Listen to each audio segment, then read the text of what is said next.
Good morning, everybody. I hope you're having a great day today. My name's Cody, and I want to thank you so much for stopping by today. This past weekend was our first market of the season, a spring fling, and it was a huge success. It was fantastic. If you made it out here and you had a chance to see that, thanks for stopping by. We really do appreciate it. Last week's video I actually did is about the market, so if you want to check out what the market looked like, feel free to go back last week and check out that video. Most of the work I have to do today revolves around being inside in the grow room. So a big part of what I want to work on today is talking about seedlings, and more specifically is the $100 garden that I started a few weeks ago. And for those of you who don't know what that is, it's basically I took $100 worth of seed and I'm going to plant it out and grow it and show you guys kind of what that looks like from seed to germination, through to transplanting, and then maintenance, and then right through to harvest, and show you kind of what $100 worth of seed can get you. So today I'm going to be working on the early crop, or early seeding that I did in there. So I'm going to go back in the grow room and do that, but I just wanted to show you something out here at the front display right away. So let me just take you down here and have a quick look. Yeah, right behind me here is the welcome wagon display there, and the peony you saw was just down in here. I've got probably 30 different peonies planted in and around this display here.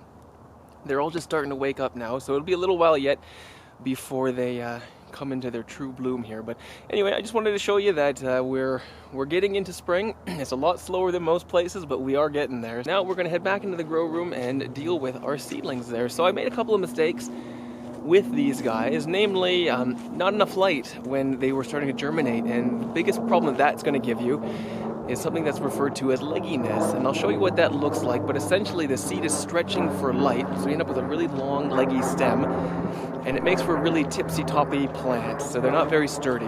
So I'm going to show you how I deal with legginess and things that you can do at home when you are planting and growing, that you can preemptively take care of it so that you don't have to do these things. The seedlings are just better naturally, but if you do end up with a leggy plant, I'm going to show you how to fix that here. Alright, so we are over at the start, I guess, for our $100 garden experiment. Now, so for those of you who don't know what this is, I have taken $100 worth of my seed, and I'm going to grow it this year in one plot, just to kind of show, even just for myself, how much food you can get out of just a little bit of vegetable seed here. So these are the starts. Now, some of them are ready for transplant and potting up. So I'm going to take you through that and show you what I do to get them moved up just a little bit so they have more room to grow in their root. So as you can see, these are celery seedlings. They are doing excellent.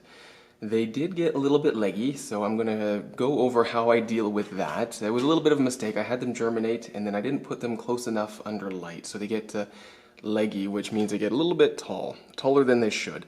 So I'm going to get those all pulled out and repotted, and it's a super simple process. Just get them a little bit deeper, give them a little bit more of a stable support there. So let me get going on that. So the first thing that I need to do is I need to separate all of my recycled or reused cells here.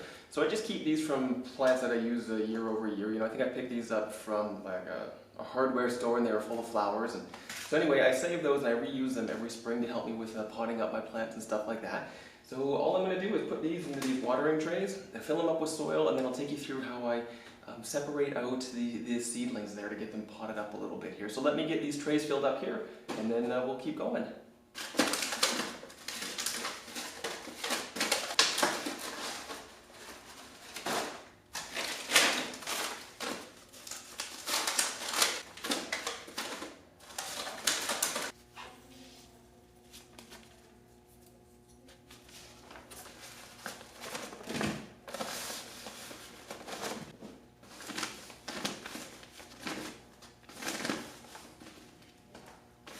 Okay, there we go. I've got all of the trays set with their plastic cells ready to be filled up. And I just want to do a little bit on our potting mix here. So it's the Pro Mix.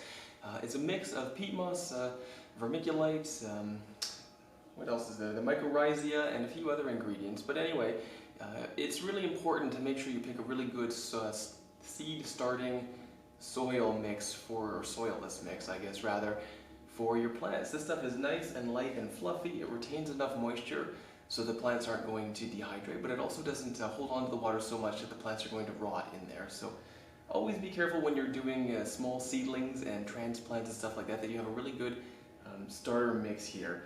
And the mycorrhiza is great. Sometimes you might notice though that there's a little bit of white fungus growing on top of your potting mix after you plant them.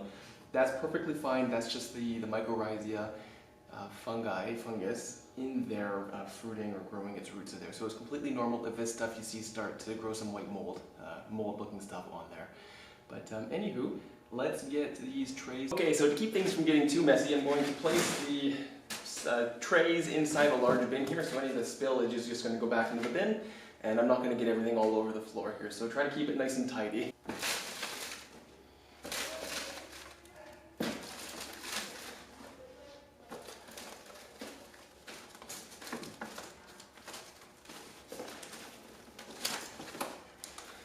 Okay, there we go. That's what you're looking for. You don't want it to pack too tightly down there. You want to have the baby roots a chance to set themselves.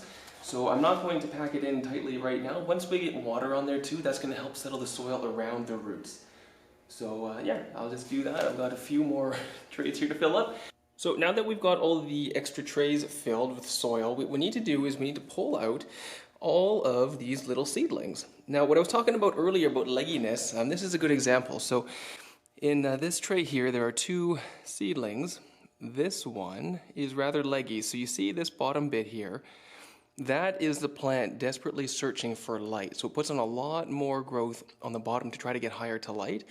Whereas this one down here germinated a little bit later after I fixed the problem of low light, and you can see it's a lot stockier and a lot sturdier. So all it took to fix it was I moved all the seedlings to a direct south-facing window. I also put an extra grow light over top of all of them. And you can kind of, I don't know if it's easy to show up on the film or not here, but a lot of the ones that germinated later, like this guy here, they have a lot stockier of a leg, whereas all the ones that are a bit taller, they did germinate earlier, so they have been growing more, but they also are very, very leggy. So I'm going to show you how to fix that problem once the seeds have already germinated. So let's get into that. We have our little cell pack here of celery seeds, and it had pretty good germination rate. Each cell produced a seed. But what I want to do is make sure that none of the seedlings go to waste. So I'm going to prick them all out and individually replant them back into this tray here. So I didn't count, but I think there's probably close to 30 seedlings in here. And I think there's 48 cells in here. So this one packet will be near enough to fill up this whole tray. So not wanting any of the seedlings to go to waste, because again, this is part of the $100 garden experiment, and I want to show just kind of how much value you can get out of little seed packets. So the idea is quite simple. All I'm going to do is try to remove the seedlings one at a time while making sure that the root stays attached with as little damage as possible. And then I take my little poker stick here, and I'm just going to poke it and give it its own individual cell to start regrowing back into. And the idea being that we can separate all of these out individually to get their own little home. So let me give that a try right here. See right there is the top of the seedling and its little tiny root system. That's all we're looking for. So we're going to be as delicate as possible and try to get this guy back into a little home. So we'll find its own little spot there, make a little indentation, and we're just going to put that back in the hole, gently push that in. Now, when we're trying to deal with and get rid of legginess, we want to make sure that we bury the plant as deep as possible so that as few or as little as that legginess is visible as possible. So I don't know if we can see him very well, but there's maybe a 1/4 inch of stem left, and all that we're left with is the original cotyledon. The root has been well buried deeply, so that's going to give the plant a really good chance to establish. And that's all that it takes. So I'm just going to keep going through this tray. There's probably, oh gosh, 100 or more celeries to transplant. So I'm going to speed that up, get that done, and we'll move on.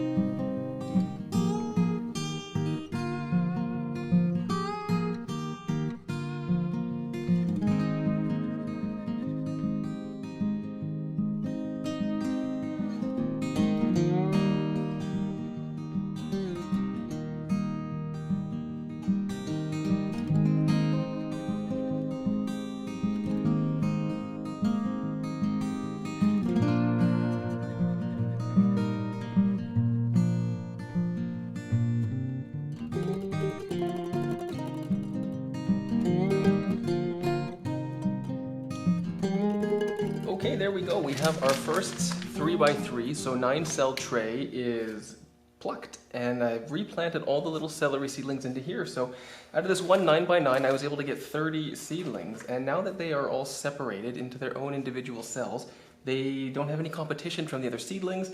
They're going to be able to grow up in their own space quite comfortably, and we'll get a lot more utilization out of our seeds. So as opposed to plucking out the weak ones, you know, and or pinching them off and not only allowing the one strongest per cell to grow, by plucking them out like this and spreading them out into their own cells, you can really get, well, this is almost 3 times your effort, I guess, so to speak, you know. So definitely worthwhile to do. It is tedious, and I don't do well with tedious tasks, but it's well worth it in the long run.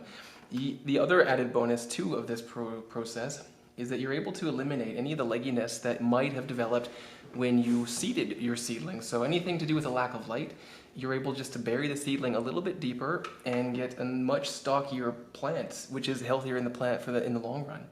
So anyway, I've got, 7 more of these to transplant out, and I'm just gonna jump to the end of that and I'll show you the finished project.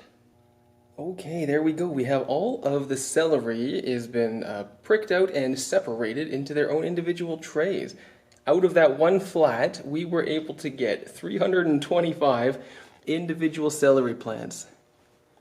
So now all those have a lot more room to grow and develop a good root system, and there's not going to be any competition between multi-sown packs. So that's fantastic. We'll let these grow on well into the spring here, and once they get a chance to get a lot bigger and it starts to warm up, we will get them outside. But for now, the celery is pretty much taken care of. But 325 little starts just from that one packet. So here we have some pretty happy looking artichokes. These guys did get a little bit leggy too, so I don't know if that'll show up or not, but typically what you want the plant to set its leaves just on soil level. So any bit of stretching and growing that they've done is not a good thing, but it's easily fixable on most seedlings. All you need to do is when you're up potting them or retransplanting them, just bury them up to that little junction there where it kind of goes from stem to leaf. Don't go too much over that for most plants, but for these guys, we're going to bury them right up to that junction, and that will reduce all this little wiggliness that we have, so they'll be a lot sturdier plants. They'll be a lot happier plants too. But yeah, so I'm just going to get these guys popped out of here, put into here. Should be pretty straightforward. Let's try it.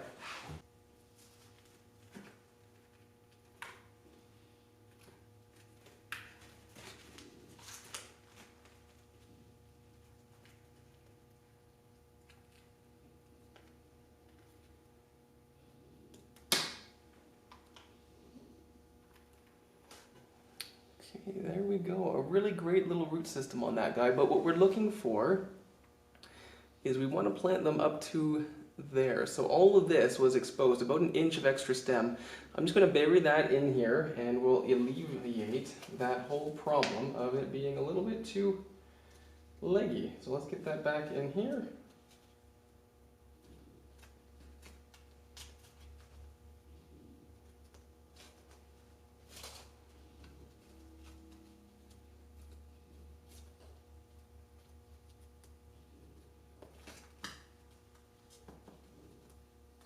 There we go, 1 down.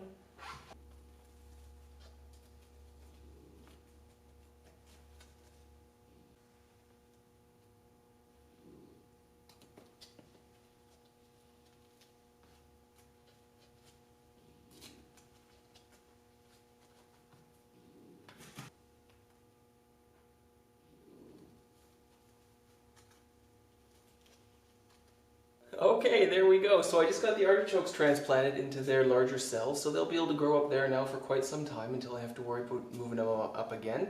Still super early, so nothing is going outside for quite some time, but the point of this is to try to get as long of a growing season as possible. So we can do that by starting things early, and the longer it takes for something to go from seed to maturity, the earlier you want to start. And a lot of it depends too on your last frost date. So wherever you are in the world, always check that last frost date and then start things back accordingly from there. So, 4 weeks, depending, it just really depends on the variety of seed that you're planting. So anyway, I'll give you a quick look at the celery. We ended up with over 325 little guys here, and they're all on these 2 rows. And then the artichokes are over here and up there. About 35 artichokes altogether there, so I think that's fantastic as far as seeds and transplants and stuff like that. So the last thing you want to do when you're transplanting is just to make sure that you water this transplants in really good. That water draws down the soil in and around the roots, so there's a lot more contact with the root material to the soil, which is really what the plants need. And it also helps to hydrate them. You know, transplanting is a really stressful occurrence for these guys, so if we can ease that, just give them a little bit of water there, and yeah, it'll suck the dirt in and around the bottom of the roots there. There we go. So it might take a little while for the transplants to get adjusted back to their new home here. That's okay. I give them a few days. We'll keep a close eye on them and make sure that they keep growing. All right, and to wrap up the early starts for our $100 garden, here are the onion varieties. We have a red onion, a white onion, and leek ready to be transplanted up again here.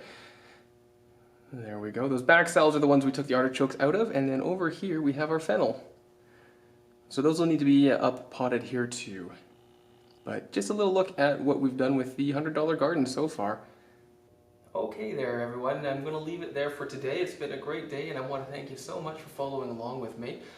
I hope that you were able to pick up something along the way as far as seeds and legginess. I know that can be a huge problem, and like I said, the most common cause of the legginess in your seeds is just lack of light, or maybe not enough light. So by moving them, you can see here, I'm moving over to the window. There's a south-facing window, and I added more lights. I also raised them closer to the lights from these prop boxes here. So any one of those things are great strategies in helping get your seedlings to get more light. So if you ever end up with a leggy plant, you know, try one of those three things. The other thing too that we did today was we transplanted them or potted them up or pricked them, whatever you want to say. And when we did that, we planted the legginess into the pot. So all that was left was really the leaves coming out of the soil. Ultimately, that's what we want from the beginning, and that'll be the case is if the plant's getting enough light. But hey, nobody's perfect, and even I made that mistake this year, so not a problem. The important thing is that there's ways to fix that problem. Yeah, just plant them a little bit deeper. So that's hopefully a good strategy that you guys can utilize. Okay, so I really want to thank everyone so much for watching this far. I hope you were able to get something out of these videos. And until next time, guys, take care, have a great day, and we'll see you later. Bye now. Hi, Rosie. Rosie loves the growing room days because it's a little bit warmer in here, and Rosie is all about the sun. The sun has moved away from her, but I think she's doing okay. Yeah, she might be a little bit too hot, but she's not going to move anywhere to be cooler, so it's always nice to have a working buddy.